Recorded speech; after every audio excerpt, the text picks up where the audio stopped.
परवा छत्रपती संभाजीनगरमधील घटना तुम्ही सगळ्यांनी बघितलीच असेल की आई वडील आणि लहान मुलगा डोंगरावरून पडून मृत्यू झालेला आहे. अतिशय दुःखद अशी घटना घडलेली आहे. पण ही घटना आज भले एका कुटुंबात घडली असेल, पण भविष्यात कोणत्या कुटुंबासोबत असं होऊ नये म्हणून एक मी व्हिडिओ बनवत आहे. तर जे कोणी पालक असतील त्यांनी हा पूर्ण व्हिडिओ बघा. तर सध्या आजकाल असं झालंय की जी तरुण मुलं आहेत, म्हणजे 18, 19, 20 वर्षाची मुलं आहेत, ही आई वडिलांकडून हट्ट करून महागडे मोबाईल, महागड्या गोष्टी स्वतःसोबत ठेवतात.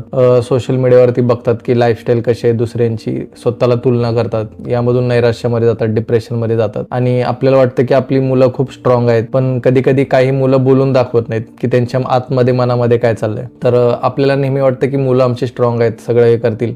पण नक्की एकदा तुमच्या मुलांशी कधीतरी शांततेत बसून त्यांना विचारा की तुझं कसं चालू आहे, तुझा आजचा दिवस कसा गेला, तुझ्या लाईफमध्ये काही प्रॉब्लेम आहे का. मुलांनी प्रॉब्लेम वगैरे सांगितला तर लगेच असं त्यांना हे करू नका की आम्ही आमच्या काळामध्ये असे होतो, आम्ही किती स्ट्रॉंग होतो, तू किती कमजोर आहेस, असं लगेच बोलायचं नाही मुलांना. आपण असं बोलायचं की ठीक आहे, आपण ह्यातून मार्ग काढू, त्याला समजून घ्या, त्याचं जे बोलणं आहे एखाद्या मित्रासारखं तुमच्या मुलांसोबत वागायला चालू करा.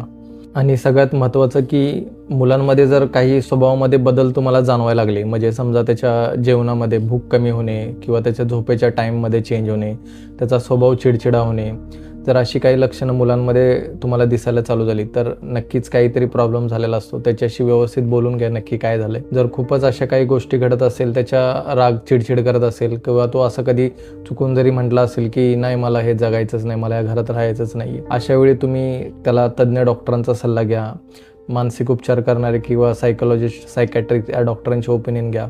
कारण की अशा मुलांना एकटं सोडणं म्हणजे खूप धोक्याचं असू शकतं. आणि सगळ्यात महत्त्वाचं म्हणजे की घरातले काही वाद आईवडिलांचे सुद्धा मुलांच्या मनावरती खोल असे इम्पॅक्ट करतात.